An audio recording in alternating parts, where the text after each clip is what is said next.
Chris लोन्सडेल नावाच्या एका गृहस्थानी त्यांच्या एका टेडेक्स टॉकमध्ये एक जबरदस्त दावा केला आहे. त्यांचं म्हणणं आहे की कोणतीही नवीन भाषा फक्त 6 महिन्यात अस्खलितपणे बोलता येऊ शकते. ऐकूनच आश्चर्य वाटतं नाही का? चला तर मग बघूया हे नक्की कसं शक्य आहे. हे बघा, हेच ते विधान आहे. खरं सांगायचं तर हे ऐकल्यावर जवळजवळ अशक्यच वाटतं. पण थांबा, हे नक्की कसं करता येईल याचीच तर गोष्ट आपण आज करणार आहोत. चला एक एक करून समजून घेऊया. अनेकदा भाषा शिकणं हे आपल्याला एका मोठ्या डोंगरासारखं वाटतं, अगदी अशक्य. पण थोडा विचार करा, इतिहासात अशा कित्येक गोष्टी होत्या ज्या लोकांना एकेकाळी अशक्य वाटायच्या. म्हणजे बघा, 4 मिनिटात 1 मैल धावणं हे शारीरिक क्षमतेच्या पलीकडचं मानलं जायचं. किंवा जड वस्तूंचं उडणं हे तर निसर्गाच्या नियमांविरुद्ध होतं. पण योग्य तत्व आणि योग्य पद्धत वापरल्यावर हे सगळं शक्य झालं. मग भाषा शिकण्याचंही तसंच का असू नये? ओके, तर मग हे जे 6 महिन्यांचं चॅलेंज आहे याचा पाया काय आहे? म्हणजे ही कल्पना आली कुठून? चला बघूया. ही संपूर्ण पद्धत खरं तर स्वतः ख्रिस लॉन्सडेल यांच्याच अनुभवावर आधारित आहे. गोष्ट आहे 1981 सालची. तेव्हा तज्ज्ञांचं सरळ म्हणणं होतं की मॅन्ड्रिन चायनीज शिकायला कमीत कमी 10 वर्ष लागतात.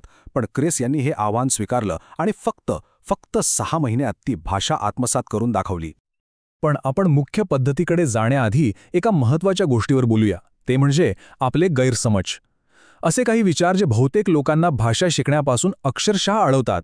आणि मला खात्री आहे यातले काहीतरी आपण सगळ्यांनीच कधी ना कधी अनुभवले असतील. यामध्ये 2 गैरसमज तर खूपच कॉमन आहेत. पहिला म्हणजे भाषा शिकायला एक टॅलेंट लागतं. काही लोकांकडे ते जन्मजात असतं आणि काहींकडे नसतं. आणि दुसरा म्हणजे अरे, जोपर्यंत त्या देशात जाऊन राहत नाही तोपर्यंत भाषा कशी येणार? पूर्णपणे त्या वातावरणातच राहावं लागतं. पण खरंच असं आहे का? हे टॅलेंटचं प्रकरण खोडून काढायला झोईची गोष्ट एकदम परफेक्ट आहे. झोई नावाची एक व्यक्ती होती जिला डच भाषा शिकायला प्रचंड त्रास झाला. तिला वाटलं की तिच्या टॅलेंटच नाहीये. पण जेव्हा तिने हीच तत्त्व वापरून पोर्तुगीज शिकायला सुरुवात केली तेव्हा ती अवघ्या 6 महिन्यांत ती भाषा अस्खलितपणे बोलू लागली. यावरून काय सिद्ध होतं? पद्धत महत्त्वाची आहे, जन्मजात प्रतिभा नाही. आणि तो दुसरा गैरसमज की त्या देशात जाऊन राहिलं की भाषा येते, हे सुद्धा तितकंसं खरं नाही. का? कारण याची एक सुंदर उपमा दिली जाते. नुसतं त्या वातावरणात असणं म्हणजे पाण्यात बुडण्यासारखं आहे. आणि एक गोष्ट लक्षात घ्या, बुडणारा माणूस पोहायला शिकू शकत नाही. आधी त्याला श्वास घेता आला पाहिजे, मग तो पोहायचा विचार करेल. तसंच भाषेचं आहे. ठीक आहे, मग जर टॅलेंट आणि त्या देशात राहणं हे सगळं इतकं महत्त्वाचं नसेल तर मग नक्की महत्त्वाचं काय आहे? चला आता आपण त्या 5 मूलभूत तत्वांकडे वळूया जे या संपूर्ण पद्धतीचा आत्मा आहेत. ही आहेत ती 5 तत्व. आणि ही तत्व भाषा शिकण्याकडे बघण्याचा आपला दृष्टिकोनच बदलून टाकू शकतात. चला एक एक करून बघूया. तत्व नंबर 1, फक्त त्या गोष्टींवर लक्ष केंद्रित करा ज्या आपल्यासाठी रेलेव्हंट आहेत, म्हणजे संबंधित आहेत. विचार करा, आपण जंगलात फिरत आहोत आणि अचानक आपल्याला अस्वलाच्या पायाचे ठसे दिसले. आपलं सगळं लक्ष तिकडे जाईल की नाही? का? कारण ती माहिती आपल्या जगण्या मरण्याशी संबंधित आहे. आपला मेंदू अशाच प्रकारे काम करतो. जी माहिती महत्त्वाची वाटते ती तो पटकन लक्षात ठेवतो. दुसरं तत्व, भाषेला पहिल्या दिवसापासून एक साधन म्हणून वापरा. फक्त शिकण्यासाठी शिकू नका. ती एक वस्तू नाहीये, ते एक टूल आहे, एक साधन आहे ज्याने आपण काहीतरी मिळवू शकतो. लॉन्सडेल यांच्या एका सहकार्याची गोष्ट आहे. तिला 48 तासात चायनीजमध्ये टाईप करायला शिकायचं होतं कारण एक अर्जंट काम होतं. इथे भाषा तिच्यासाठी एक साधन बनली आणि तिने ते करून दाखवलं. आता तिसरं तत्व, ज्याला कॉम्प्रिहेन्सिबल इनपुट म्हणतात. सोप्या भाषेत सांगायचं तर आधी अर्थ समजून घ्या, व्याकरण नंतर. हा चार्ट बघा, यात स्पष्ट दिसतंय. ज्यांनी फक्त व्याकरण आणि नियम घोकले त्यांची प्रगती कमी झाली. पण ज्यांनी समोरच्याला काय म्हणायचंय तो संदेश समजून घेण्यावर भर दिला ते खूप पुढे गेले. कारण आपला मेंदू आधी अर्थ शोधतो, नियम नाही. चौथं तत्व तर खूपच इंटरेस्टिंग आहे. ते सांगतं की भाषा शिकणं हे फक्त मेंदूचं काम नाहीये, ते एक फिजिकल ट्रेनिंग आहे, एक व्यायाम आहे. आपल्याला आपले कान नवीन आवाज ऐकण्यासाठी ट्रेन करावे लागतात. आणि सगळ्यात महत्त्वाचं, आपल्या चेहऱ्याचे जे 43 स्नायू आहेत ना, त्यांनाही नवीन उच्चार करण्यासाठी व्यायाम द्यावा लागतो. म्हणून पुढच्या वेळी नवीन भाषा बोलताना जर चेहरा दुखायला लागला ना, तर समजा आपण योग्य मार्गावर आहोत. आणि 5वं, शेवटचं पण तितकंच महत्त्वाचं तत्व, आपली मनस्थिती. जर आपण दुःखी, रागात किंवा टेन्शनमध्ये असू तर काहीही डोक्यात शिरत नाहीये. हे तर आपण सगळ्यांनी अनुभवलंय. पण जेव्हा आपण आनंदी असतो, रिलॅक्स असतो, उत्सुक असतो, तेव्हा शिकण्याची प्रक्रिया खूपच वेगाने होते.